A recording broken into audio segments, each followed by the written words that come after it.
Évangile de Jésus-Christ selon saint Matthieu.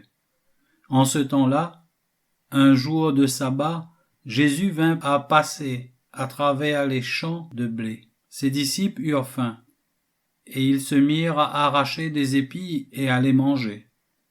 Voyant cela, les pharisiens lui dirent : « Voilà que tes disciples font ce qui n'est pas permis de faire le jour du sabbat. » Mais il leur dit : « N'avez-vous pas lu ce que fit David quand il eut faim, lui et ceux qui l'accompagnaient ?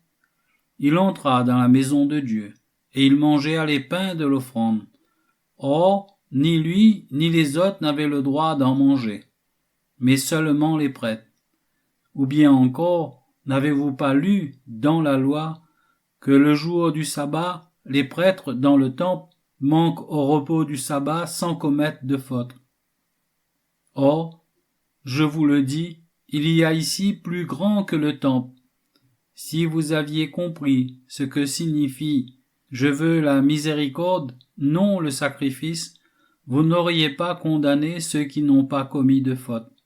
En effet, le Fils de l'homme est maître du sabbat.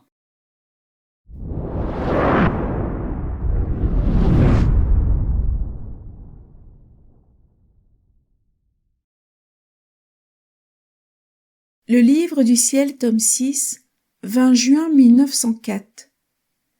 Après m'être donné beaucoup de peine, Jésus béni est venu et il m'a dit : « Ma fille, la perfidie humaine est arrivée au point d'épuiser ma miséricorde. Cependant, ma bonté est si grande qu'elle constitue les filles de la miséricorde, afin que cet attribut ne soit pas épuisé.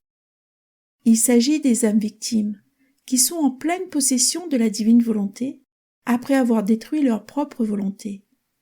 Le récipient que j'ai donné à ces âmes, en les créant, est pleinement actif, et, ayant reçu une parcelle de ma miséricorde, elles l'administrent au profit des autres. Bien entendu, pour ce faire, ces âmes doivent être dans la justice. J'ai dit : Seigneur, qui peut prétendre être dans la justice ? Il me répondit : celui qui ne commet pas de péché grave et s'abstient de commettre volontairement même les plus petits péchés véniels.